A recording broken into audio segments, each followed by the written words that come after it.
Bom dia, igreja. A graça e a paz, o amor de Jesus Cristo sejam multiplicados.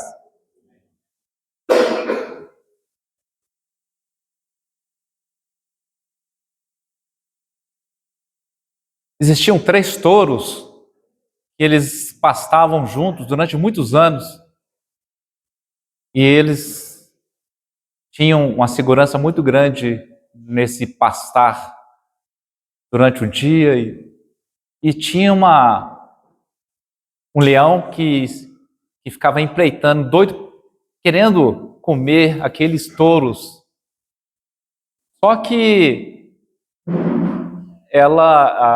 o leão não tinha como comer o touro porque os 3 estavam juntos.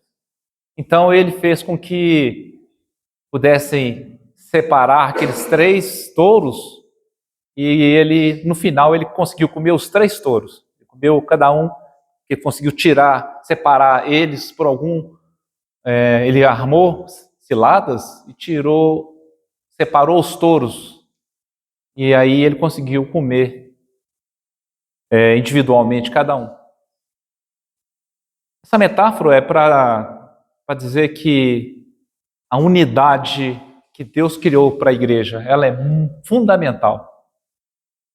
O que Deus criou para a igreja, no grego koinonia, que é comunhão, ela é primordial e fundamental para todas as igrejas, para a igreja que nasceu no coração de Deus.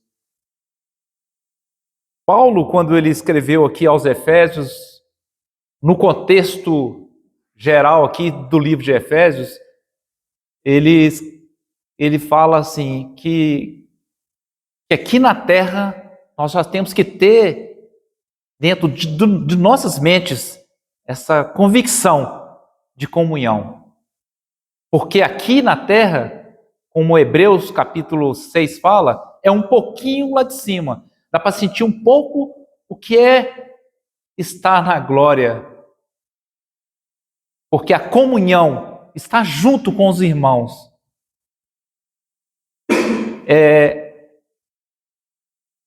Dá para sentir que a vontade de viver eternamente lá no céu. Se você não tem o prazer de estar junto com os irmãos no dia a dia, tanto na alegria como na tristeza, como que você vai querer viver eternamente lá no céu, né? Paulo, então se você pegar, eu podia fazer uma mensagem, uma pregação só do livro, uma pregação didática só com o livro de Efésios nesse sentido. Mas você hoje tem o privilégio de estar ouvindo não só dessa epístola da carta aos Efésios, mas com outros também. Mas você tem convicção de tudo isso, né? Quando ele começa o livro de Efésios, ele fala de um momento muito peculiar, muito especial. Se você pegar Efésios capítulo 1, você vê aqui que ele, no versículo 5, né? Nos predestinou para ele, para a adoção de filhos por meio de Jesus Cristo, segundo o beneplácito, consentimento de sua vontade, para louvor da glória de sua graça, que ele nos concedeu gratuitamente no amado, no qual temos a redenção pelo sangue e remissão dos pecados, segundo a riqueza de sua graça. Então, ele vai falando de coisas maravilhosas que você ganha com essa comunhão de estar sempre juntos. Tem tanta coisa para ilustrar a questão da comunhão. Aqui a questão dos gravetos, né? Que você pega um graveto, você quebra fácil. Você junta um tanto de graveto que você não consegue quebrar.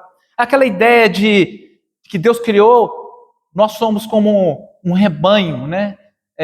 Somos ovelhas. Mas ovelhas não têm muita força. Ovelha, quando ela está junto, ela é forte, mas quando está separada, ela é alvo para o lobo. Então não dá para a gente viver separado. Não dá para viver sem a comunhão da igreja. Vocês podem observar, recentemente foi feita aqui a Liga de Jovens, um evento considerado assim pela igreja, é um evento enorme. E se a igreja não abraçasse aquele evento, ficava difícil de fazer um trabalho bom. Mas como a igreja toda envolveu em oração e muitos irmãos voluntariamente ajudaram, aí aconteceu aquele evento, foi muito bom. Mas para quem foi a honra e a glória? Para Deus. Mas consequência de tudo isso, quem ganhou? Todo mundo. Né? Fortaleceu os jovens. Então, a obra do Senhor é assim. Você vê, um casal. Por que Deus, então, criou o homem e a mulher? Porque um complementa o outro. Os dois estão juntos. Sozinho, nós sabemos que é difícil viver. Vai um homem lavar roupa, passar roupa, cuidar da casa, cuidar dos filhos sozinho. Vai uma mulher cuidar da família todinha e trabalhar para sustentar a sua casa. Então sabemos que o plano de Deus é de ter comunhão, de estar junto. Então o que ilustra a questão da comunhão, a questão da unidade, nenhum aqui que está aqui ouvindo essa mensagem pode ter dúvidas com relação a isso. Ninguém pode ter dúvida que Deus fez com que nós pudéssemos estar juntos. Fazer a obra sozinho? Imagina se alguém bancasse a obra sozinho. Quando que a igreja ia crescer nisso? Esse prédio, por exemplo, aqui. Uma pessoa, um homem rico, ou uma mulher rica, bancasse tudo. Ele ia receber toda a glória. Toda a glória. Mas a igreja em si, ela ia crescer se ela não pudesse pegar no trabalho ali e dar sua contribuição, mesmo que seja pequena. Deus não fez assim para um homem só fazer. Tudo que é na igreja que nós fazemos, tudo é junto. E todos crescem e Deus sobe para Deus como um aroma suave, como o Osho falou no início. Por isso que Deus fez assim, lá em Gênesis capítulo 1, verso 26. Também disse Deus, façamos um homem à nossa imagem, conforme a nossa semelhança. Observem o plural, façamos. É porque estavam quem? Deus não estava sozinho. O plano de Deus é sempre no plural. Que ele estabeleceu presbíteros, diáconos, bispos, evangelistas, tudo é no plural. Por quê? Porque ninguém faz isso sozinho. Nós dependemos uns dos outros, nós precisamos uns dos outros para que a unidade se faça necessário na obra de salvação do homem. Quando uma pessoa converte a Deus, você pode ter certeza que ali muitas pessoas cooperaram para que a pessoa pudesse chegar até Deus. Um sozinho, não, mas porque se a pessoa vê só você trabalhando na obra, vamos supor, você estuda com uma pessoa, aí chega dentro da igreja, só tem você, ele vai querer fazer parte? Não. Talvez possa até fazer por causa da sua causa, para não te decepcionar. Mas com o passar do tempo, ele vê que só você faz acontecer as coisas tudo, só você que paga. E ele vai querer ficar ali? Ele não vai querer. Né? Que vai achar que você é o dono, você é o Deus, você que faz acontecer. A igreja é daquela pessoa, né? A igreja de quem que é a igreja? É daquela pessoa, e não de Cristo. Né? Então a igreja de Cristo é essa igreja que tem a unidade. A unidade é que faz com que a igreja de Cristo seja a igreja. Igreja de Cristo, que reúne em Itapuã. Aí quando fala igreja de Cristo que reúne em Itapuã, a pessoa não pensa num indivíduo. Ela pensa, existe ali um corpo, existe ali uma comunhão, existe ali uma unidade que faz acontecer. Estava falando com o Toninho, chegou ali, estava conversando com ele. O Toninho tem 40 anos. 40 anos que ele converteu e que ele se faz presente na obra do Senhor, né? Então, assim, nesses 40 anos, não foi sozinho, né? Mas muitas pessoas trabalhando, ele viu muitas pessoas trabalhando. No texto lido de Efésios, capítulo 4, o contexto aqui do capítulo 4 é a unidade. No versículo 3, diz assim, que sabe o que você precisa fazer? Você precisa, está falando aqui no versículo 4, versículo 3, desculpe, esforçando-vos diligentemente por preservar a unidade do Espírito no vínculo da paz.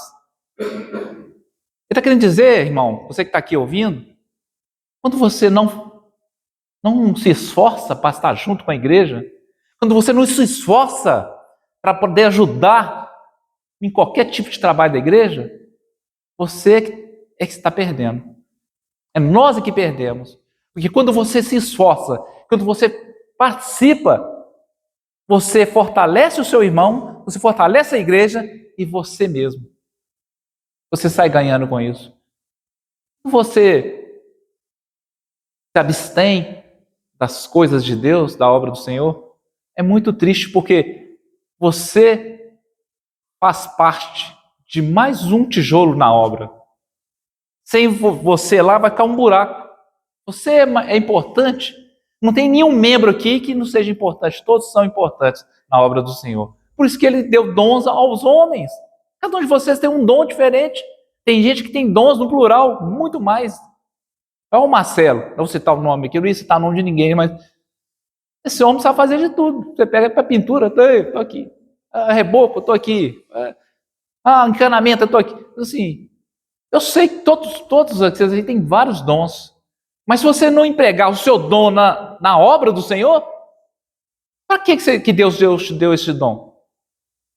Deus deu o dom para nós, está baseado em Romanos capítulo 12, né? Romanos capítulo 12. Não, 1 Coríntios, né? 1 Coríntios, né? Romanos 12 também, muito bom. Todos os dois textos são excelentes com relação o que você é na igreja. Você é braço, você é pé, você é olho. Ele não fez todos assim. Cada um tem a sua parte principal dentro do corpo de Cristo. Então ele fala aqui no versículo 13, é que com esforço, irmão. Você precisa se esforçar. Eu sei que não é fácil sair da comodidade. Nós gostamos demais de comodidade, né? Quando você tem aquele dia agitado, aí que tem aquele dia agitado, muita coisa para você fazer, mas você chega na sua casa, você toma aquele banho, dá vontade de sentar lá no sofá ali, ficar ali, e ficar um tempão, ficar vendo alguma coisa ali na televisão ali, para você... Não é assim? Mas a gente precisa se esforçar para estar junto. Porque senão você vai querer sempre ficar naquele estado ali, sentado em frente à televisão, enchendo de nada. Porque tudo que você assistir ali, eu gosto de esporte. A Patrícia sabe disso. Qualquer tipo de esporte, ela fala assim, nossa, o que é isso que você está assistindo aí? Cooling, os caras empurrando um negócio. Ela fala, o que é isso? Eu nunca vi. Então, assim, aí às vezes assistindo uma coisa assim, mas não é porque é aquela coisa, você fica vendo ali, você fica com a mente tanto descansada daquilo, né? Então, mas a gente gosta daquilo, mas se você não se esforçar, você vai querer ficar sempre naquele momento ali. Então, o Paulo está dizendo que nós precisamos esforçar. Esforçar para participar, para fazer parte da comunhão da igreja. E no verso 13 também, Efésios 4:13, estou separando esses versículos porque são pontuais para a questão da comunhão, para a questão da unidade. Eu estou frisando aqui unidade e comunhão, irmãos, porque é necessário. Se faz necessário para você, irmão, para mim, para um todo. Se não fosse assim, Jesus não tinha feito aquela oração lá sacerdotal de João capítulo 17. Quando ele fala, eu e o Pai somos um, como nós somos, ele fala que nós somos o Pai e o Filho, somos um com quem? Conosco. Nós também fazemos parte dessa unidade. Jesus orou por nós pela unidade da igreja. Porque essa unidade aqui só se fez, se vocês estão aqui, por causa da oração de Jesus, que é o sumo sacerdote para sempre, amém? Um sacerdote que esteve aqui conosco e orou por você no futuro. Jesus fez uma oração no futuro. Há 2000 anos, mais de 2000 anos atrás, ele orou por mim e por você. E agora está lá à direita de Deus, esperando que eu e você possamos fazer parte dessa unidade no esforço. Mas olha o versículo 13. Olha o 12 também. Com vistas ao aperfeiçoamento dos santos, para desempenho de seu serviço, para a edificação do corpo de Cristo. É o que eu falei aqui antes. O que Jesus espera? Quando ele fez aquela oração para Deus, pelo Pai, ele esperou que eu e você pudéssemos edificar a igreja. Para que eu e você possamos edificar esse corpo que é a igreja. Através de quê? Do meu trabalho. Através de quê? Do meu dom que eu tenho. Se meu dom é falar, se meu dom é ensinar, eis-me aqui, estou aqui pronto para cooperar.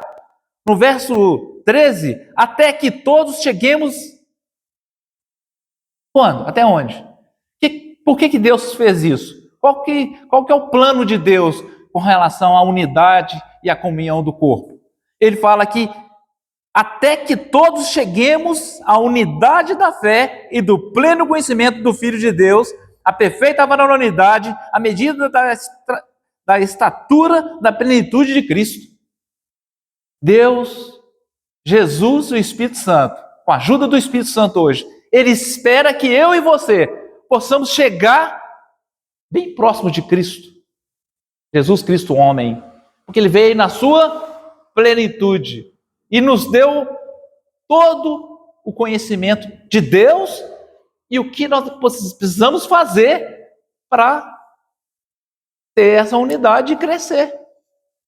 Mas se você ficar em casa, irmão, se você não vier para a escola dominical, tem que tocar nesses assuntos, né? Se você não se esforçar para buscar a comunhão, se interar com a igreja, procurar ter saudade do irmão, não tem muito tempo que eu não te vejo, precisando ver você, ir na sua casa, fazer uma ligação, muita coisa você pode fazer, né? Meu irmão, como é que você está? Você melhorou? Interessar. Nós sentimos sua falta. Nós precisamos fazer isso. Porque isso é o quê? Isso é comunhão, faz parte da comunhão. Isso faz parte de quê? Da unidade.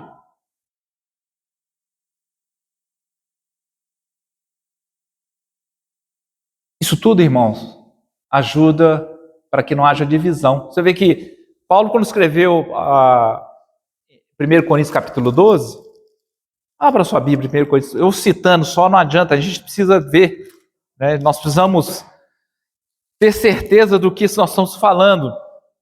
Mas se você vê aqui, olha, 1 Coríntios 12, depois que ele fala sobre o uso dos dons, ele vai falando sobre o uso dos nossos dons, no verso 7, ele fala que a manifestação do Espírito é concedida a cada um visando um fim proveitoso.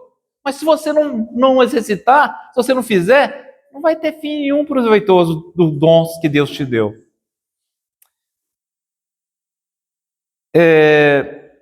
Verso 12, 1 Coríntios 12, 12. Porque assim como o corpo é um, tem muitos membros, e todos os membros, sendo muitos, constituem um só corpo. Assim também com respeito a Cristo. Pois em um só Espírito, todos nós fomos batizados em um corpo, quer judeus, quer gregos, quer escravos, quer livres. Então existe um só corpo. Um só corpo, nós fazemos parte desse corpo. Mas se você ficar fora, não tem vida. Você corta um galho de uma árvore, põe lá, ele vai ter vida? Não tem vida. Então, não tem como você ficar fora do corpo. Não tem como. Você precisa ter comunhão. Por isso que você pega lá em Hebreus 10, 25, que fala, não deixar de congregar. Não deixa de congregar. Fala lá por quê? Se você deixar de congregar, você vai deixar de participar da comunhão. Não vai aumentar a sua comunhão. Você vai perder a vontade de ficar junto com a igreja. Você não demonstra que você tem vontade de morar na eternidade junto com a igreja. É isso que demonstra para Deus. A sua ação não demonstra isso. Nós somos membros uns dos outros desse corpo. Eu dependo de você, você depende de mim, e eu dependo, cada um depende um do outro. E agora que, já finalizando, eu li 1 Coríntios, nós lemos aqui, meditamos em 1 Coríntios 12. Agora vamos pegar Romanos 12 também. Coincidência, Romanos 12 também, ele está falando da gente, nós sabermos o que nós fazemos, a diferença nossa aqui na Terra. Qual que é a diferença aqui na Terra, depois que você aceitou Jesus? É que você seja o sal, que você seja a luz. Né? Então, Romanos capítulo 12, ele é muito importante. Verso 4, ele diz assim: porque assim como num só corpo temos muitos membros, mas nem todos os membros têm a mesma função, assim também nós, conquanto muitos, somos um só corpo em Cristo, e membros uns dos outros, como eu havia falado aqui anteriormente. Mas uma coisa interessante nesses versículos que o Paulo escreve aqui, com relação à igreja, com relação a essa unidade, eu gostaria de ressaltar um versículo aqui, porque é muita coisa, a mensagem fica longa, mas no verso 16, olha uma coisa interessante que ele cita aqui com relação a buscar essa unidade, participar com o seu dom. Olha o verso 16. Verso 15: alegrai-vos com os que alegram, chorai com os que choram, tende o mesmo sentimento uns para com os outros, em lugar de seres orgulhosos, concedei com que é humilde, não sejais sábios a vossos próprios olhos. É isso que é o perigo. Tomara que você que está me ouvindo aqui, que dentro de você não tenha esse sentimento aqui que ele está querendo dizer aqui. Eu gostaria de frisar esse versículo, dizendo que qual que é o contrário de não querer buscar a unidade? É o que está falando aqui. Ele diz aqui o orgulho. A pessoa que é orgulhosa, ela quer fazer as coisas só para ser vista, com fins de ser vista. Ela quer na igreja aparecer, ela quer fazer as coisas acontecer, porque quer que as pessoas fiquem tendo os olhos para ela. Né? Ela faz tudo, não pela igreja, pelo corpo, mas ela faz por si só. Então Paulo está dizendo aqui, de novo, ele está falando de um sentimento. Verso 16: tende o mesmo sentimento uns para com os outros, em lugar de seres orgulhosos. Então tomara que você não tenha esse sentimento de orgulho, mas que você possa fazer parte da comunhão e querer servir a Deus, pensando sempre na edificação para cada um do corpo de Cristo. Então o desafio está como foi feito em Atos capítulo 2, 42. Lá fala que perseveravam na unidade. Irmãos, que você persevere na unidade. Que você persevere na comunhão sempre, porque aqui, juntos, nós podemos chegar no céu.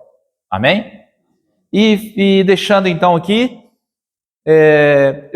eu vou pedir que vocês possam ir comigo, primeiro, para vocês terem certeza, ir para casa com essa convicção. João capítulo 17, na oração de Jesus. Eu gostaria que você pudesse ter essa certeza do que Jesus orou. João 17, verso 11.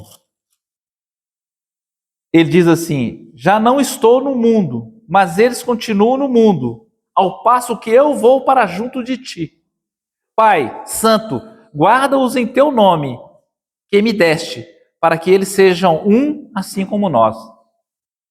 Irmão, grava isso aqui, tá? Que é Jesus orando por você. De novo, preste atenção, isso aqui é para você. Se você estiver fazendo o contrário disso aqui, você não vai ser salvo. Verso 7, de novo, 11. Já não estou no mundo, mas eles continuam no mundo. Quem continua? Os que estão vivos, nós. Né? Ao passo que eu vou para junto de ti. Jesus já está à direita de Deus. Pai Santo, guarda-os em teu nome. Você está sendo guardado por causa da oração de Cristo. Deus, ele cumpre, Deus é fiel. para que eles sejam um, assim como nós. Ele espera que eu e você possamos fazer o que ele deixou para que nós possamos fazer parte da unidade. Se você quiser viver fora, não sente muito vontade de ficar junto com a igreja, você tem que rever os seus conceitos. E também, é porque a oração é longa, mas olha o verso 21. João 17, 21. A fim de que todos sejam um, como és tu, ó Pai, em mim e eu em ti, também sejam eles em nós, para que o mundo creia que tu me enviaste. Eu lhes tenho transmitido a glória que me tens dado, para que sejam um, como nós o somos, eu neles e tu em mim, a fim de que sejam aperfeiçoados na unidade, para que o mundo conheça que tu me enviaste e o amaste como também amaste a mim. Vejam bem, gente, qual que é o fim de tudo isso? Jesus orou para que o corpo pudesse ser aperfeiçoado com a sua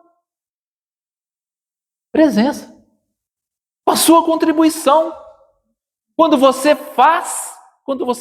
exerce o seu dom, você está aperfeiçoando o corpo e a si mesmo.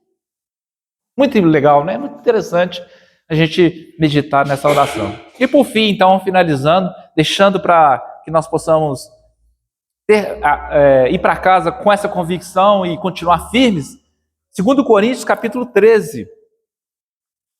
Paulo, na sua defesa, aqui, né, quando ele escreve 2 Coríntios, defendendo o seu apostolado e deixando para a igreja, depois de ter confirmado ele como apóstolo, ele fala aqui para a igreja em Corinto, 2 Coríntios 13, 11, quanto ao mais, irmãos, a Deus, aperfeiçoai-vos, consolai-vos,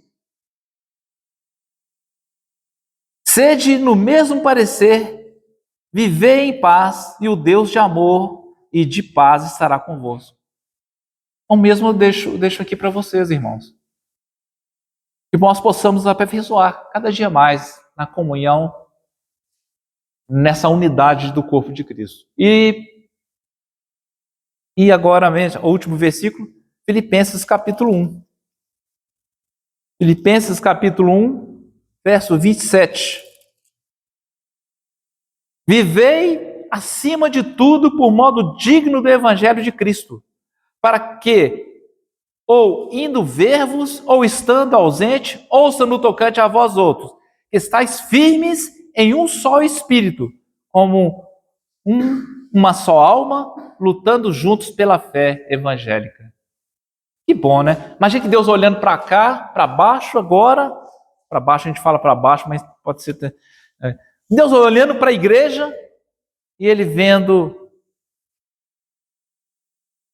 se cumprindo em nós a unidade. Imagina, né? Todo mundo lutando para edificar um ao outro. Pense nisso. Deus continue nos ajudando, colocando dentro de nós esse desejo de viver sempre juntos na comunhão.